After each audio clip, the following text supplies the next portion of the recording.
Bonjour, aujourd'hui je vais vous parler donc à propos d'un artiste connu pour avoir conçu plusieurs styles de peinture dont je vais vous parler aujourd'hui. Mais d'abord je vais vous parler d'où vient Picasso et comment a-t-il conçu ces divers styles.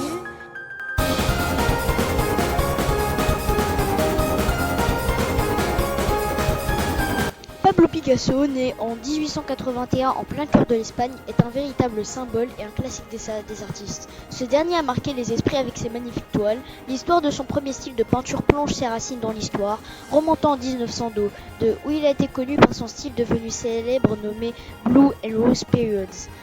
Cette période reflétait la tristesse qu'il avait en lui. En 1907, il adopte un nouveau style qui a révolutionné l'art, nommé cubisme. Son premier succès se nomme Les Demoiselles d'Avignon, qui a inspiré de nouveaux artistes, ce qui lui permet de collaborer avec un artiste nommé Georges Braque. Picasso déclare qu'il rejette l'idée que l'art n'est que composé de nature. Il décide alors de faire de l'art d'une façon géométrique, et c'est ce qui l'a rendu célèbre, puisqu'il peint diverses peintures, tous en lien avec la géométrie, une idée à mon avis ingénieuse et originale, et donne à ses tableaux une âme différente des autres. Malheureusement, il connaît quelques obstacles en chemin, car en effet, dans la vie, on n'a pas que de bonnes choses. Tout artiste doit passer par une période difficile.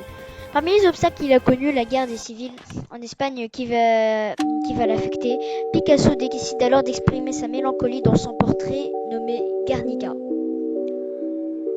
Il va réussir à surmonter cet obstacle et continuer sa carrière de peintre en nous offrant une perfection sur du papier, tout en commençant avec une feuille blanche. Malheureusement, en 1973, il rend l'âme, laissant derrière lui ses peintures qui vont toujours inspirer nos plus grands artistes. Il restera toujours vivant dans le monde où il a toujours aimé vivre. Merci pour votre attention et je vous souhaite une agréable